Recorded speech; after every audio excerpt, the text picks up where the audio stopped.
नमस्कार, जोहार। मेरा नाम शांतनु कर्मकार। मेरा यूट्यूब चैनल हिंदी की पाठशाला में आप सभी का बहुत-बहुत स्वागत स्वागत है। आज के इस वीडियो में मैं आप सबों के बीच 10वीं कक्षा की जो प्रथम कविता है सूरदास के पद, उसी के सूरदास के पद का जो प्रथम पद है, उसी पद की व्याख्या को लेकर के प्रथम पद की व्याख्या को लेकर के मैं आज इस वीडियो में उपस्थित हुआ हूँ। तो देखिए, इस वीडियो को शुरू करने से पहले मैं आप लोग को एक छोटी सी जानकारी दे दूँ कि सूरदास के पद की जो बेसिक जानकारी है वो मैंने पिछला वीडियो में हमारे यूट्यूब चैनल पर ही अपलोड किया हुआ है। आप लोग उस वीडियो को देख कर के सूरदास के पद की जो बेसिक जानकारी है वहाँ से आप जानकारी प्राप्त कर सकते हैं और आप अपनी तैयारी को अच्छा कर सकते हैं। तो चलिए हम वीडियो को शुरू करते हैं। तो देखिए, जब आप किताब का जब कभी सूरदास के पद को जब आप पढ़ना शुरू करेंगे तो सबसे पहले जो आपका सबसे पहला पद का जो सबसे पहला पंक्ति है उसमें आपको लिखा मिलेगा, उद्धो तुम हो अति बड़भागी। तो यहाँ पर गोपियाँ जो है व्यंग करते हुए उद्धव से वो कहने लगती है कि उद्धव तुम जो है बहुत भाग्यशाली हो। यहाँ पर उद्धव का मतलब होता है उद्धव और तुम हो अति बड़भागी का मतलब होता है बहुत भाग्यशाली होना। तो यहाँ पर गोपियाँ व्यंग करते हुए कहती है कि तुम बहुत भाग्यशाली हो, मतलब तुम बहुत भाग्यवान व्यक्ति हो। तो भाग्यवान होगा क्यों नहीं, क्योंकि देखिए उद्धव जो है वो श्री कृष्ण के पास रहते हैं। श्री कृष्ण जी जो है वो एक स्वयं एक भगवान है और वो जो है हमेशा जो है वो उद्धव श्री कृष्ण के पास ही रहता है। लेकिन गोपियाँ क्या है, अभी वृंदावन में रहती है। गोपियाँ क्या है, श्री कृष्ण से दूर है और श्री कृष्ण कहाँ रहते हैं, मथुरा में रहते हैं। तो जिस कारण से जो है गोपियाँ जो वो कहती है कि तुम बहुत भाग्यवान व्यक्ति हो, तुम बहुत भाग्यशाली हो। ठीक है, तो ये पहले तो भाग्यशाली कहती है, फिर वो दूसरा पंक्ति में वो बयान करते हुए कहती है कि अपरस रहत स्नेह तगाते नाहिन मन अनुरागी।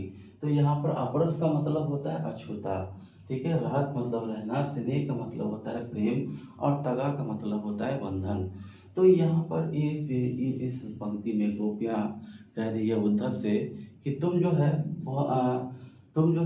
तुम समस्त प्रेम के बंधनों से अछूता हो। तो कह रही है कि जो है तुम जो है श्री कृष्ण के जो प्रेम है उस सारे प्रेम के बंधनों से जो है तुम अभी अछूता हो। अछूता मतलब तुम अभी श्री कृष्ण के प्रेम को अभी तक छू ही नहीं पाए हो। तो यहाँ पर गोपियाँ क्यों कह रही है, क्योंकि देखिए उद्धव को जो है बहुत सारे शास्त्रों का ज्ञान है, उसके पास बहुत सारा के ज्ञान है, लेकिन उसके पास प्रेम का ज्ञान नहीं है। क्योंकि वो जो है प्रेम की भावनाओं को जो है उद्धव नहीं समझता है। तो इसलिए गोपियाँ कहती है कि तुम जो है श्री कृष्ण के पास रह कर के भी तुम श्री कृष्ण के प्रेम के बंधन से जो है तुम अभी तक अछूता ही हो और ना ही इसमें तुम्हारा मन लगा हुआ है। तो यहाँ पर ना ही मन अनुरागी का मतलब होता है तुम्हारा इसमें तुम्हारा मन मतलब ना ही इसमें तुम्हारा मन लगा हुआ है, मतलब ना ही तुम्हारा प्रेम से जो है तुम्हारा मन लगा हुआ है, ऐसा गोपियाँ कह रही है। तो इसका जो कहने का जो तात्पर्य है, मतलब तात्पर्य यह है कि तुम बड़े अभागे हो। मतलब गोपियाँ यहाँ पर कह तो रही है कि तुम प्रेम से तुम अछूता हो, लेकिन उसका कहने का वास्तविक अर्थ उसका यही है कि तुम जो है तुम बड़े अभागे व्यक्ति हो, ठीक है, जो कृष्ण के पास रहकर भी उसके प्रेम और स्नेह से वंचित हो, ठीक है। तो यहाँ एक तरह से ये व्यंग करती हुई गोपियाँ कहती हैं। तो अब जो है फिर जो अगला पंक्ति है इसमें जो है अलग अलग उदाहरण दे करके गोपियाँ जो है व्यंग करती है। तो यहाँ पर क्या उदाहरण लेती है, यहाँ पर कहती है पुरीनी पात रहत जल भीतर सारस देना दागी। तो यहाँ पर पुरीनी पात का मतलब होता है कमल का पत्ता। पुरीनी का मतलब होता है कमल और पात का मतलब होता है पत्ता। तो यहाँ पर कमल का पत्ता का उदाहरण लेकर के गोपियाँ व्यंग करते हुए कहती है कि तुम जो है तुम कमल के उस पत्ते के समान हो। ठीक है, गोपियाँ कहती है उद्धव से कि तुम जो है कमल के उस पत्ते के समान हो, तो जो जल के भीतर रहते हुए भी जिस पर जल का दाग भी नहीं लगता। तो आप लोग भली भांति जानते होंगे, कमल का पत्ता जल में रहता भी है और जल में रहने के बावजूद भी जो है उस पर जल का एक बूंद भी जो है कमल के पत्ते पर ठहर नहीं पाता है। वो जो है वो नीचे तुरंत जो है वो जो है जल उतर उतर जाता है, कमल का पत्ता जैसा का वैसा ही रहता है। तो गोपियाँ जो है वो पूर्णी पात से जो है से जो यानी कमल का पत्ता से जो है वो व्यंग करते हुए गोपियाँ उद्धव से कह रही है, व्यंग करते हुए। तो ये पूर्णी पात का यहाँ पर उदाहरण लिया, लेकर के व्यंग की। फिर अगला जो पंक्ति है उसमें भी व्यंग करते हुए कह रही है। फिर वो दूसरा उदाहरण लेती है, इसमें उदाहरण लेती है, ज्यों जल महा तेल की गागरी बूंद न ताको लगी। तो यहाँ पर कहने का मतलब है कि यही नहीं, ठीक है, मतलब ये गोपियों का कहना है कि सिर्फ पूर्णी पास मतलब कमल का पत्ता ही नहीं, वो कहते हैं कि तुम तेल की उस गगड़ी के समान हो। गगड़ी का मतलब होता है घड़ा, ठीक है। तो अगर घड़ा में अगर सरसों का तेल अगर ठीक से अगर आप लगा देंगे और उस घड़े पर अगर आप जल जल अगर डालेंगे तो उस पर जल का एक बूंद भी जो है घड़ा को स्पर्श नहीं कर पाएगा।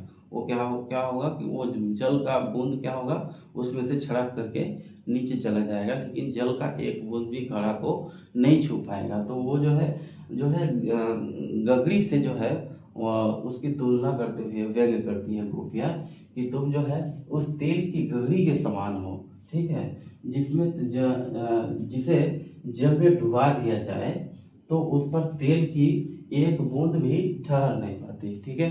क्योंकि गगड़ी पर अगर तेल लगा दे तो उस पर जल का कोई बूंद डाले तो जल तो उसमें ठहरेगा नहीं। तो गोपियाँ जो है इस तरह से तेल की गगड़ी का उदाहरण लेकर के ये यहाँ पर भी व्यंग कर रही है, ठीक है। फिर अगला पंक्ति है, प्रीति नदी में पाँव ना बोलियो दृष्टि ना रूप परागी। तो प्रीति नदी का मतलब होता है प्रेम की नदी, ठीक है। तो अब यहाँ पर गोपियाँ जो है कह रही है उद्धव से कि तुम प्रेम के संबंध में क्या जानोगे। गोपियाँ कहती है कि तुम प्रेम के संबंध में क्या जानोगे। तुमने कभी ना तो प्रेम की नदी में अपने पाँव को डुबोए और ना कृष्ण के सौंदर्य में तुम्हारी दृष्टि मोहित हो सकी है। मतलब श्री कृष्ण को क्या है, वो एक प्रेम की नदी के समान है। तो गोपियों का कहना है कि श्री कृष्ण जैसे प्रेम की नदी के पास तुम रहते हुए भी उस प्रेम की नदी पर तुम अभी तक अपना पैर तक नहीं धो पाए हो। तो जब तुम पैर तक नहीं धो पाए हो तो तुम जो है तो जो है श्री कृष्ण के जो सौंदर्य है, श्री कृष्ण का जो सौंदर्य है, उसका जो प्रेम है जो है ना उस तुम्हारी, तो उसकी दृष्टि से जो है उसको जो है मोहित कैसे हो पाओगे, क्योंकि उसका जब पैर ही नहीं धो पाए हो तो श्री कृष्ण का प्रेम को तुम कैसे समझ सकते हो। जो हम समझ रहे हैं श्री कृष्ण के प्रेम को, उस तरह से तुम समझ ही नहीं पाए हो श्री कृष्ण के प्रेम को। गोपियाँ यहाँ पर ये समझाने का प्रयास की है। तो फिर अगला पंक्ति है कि सूरदास अबला हम भोली गुड़ चाटी जीव पागी। तो यहाँ पर गोपियाँ कहती है कि गोपियों का कहना है कि हम भोली भाली गोपिकाएँ हैं। गोपियाँ कहती है कि हम लोग, गोपी तो एक नहीं है, वहाँ पर बहुत सारी गोपियाँ हैं। तो उन सारे गोपियों का कहना है कि हम सब जो है हम सब एक भोली भाली गोपिकाएँ हैं, ठीक है।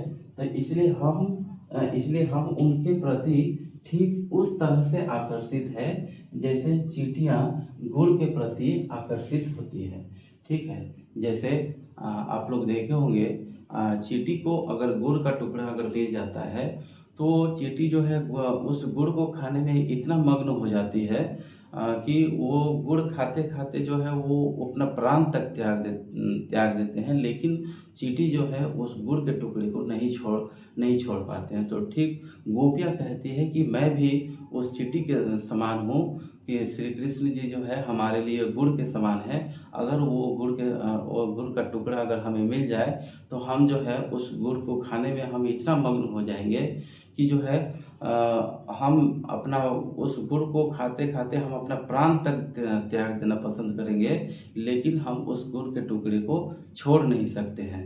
तो ये था हमारा सूरदास के पद का प्रथम पद का उनका भावार्थ का व्याख्या था।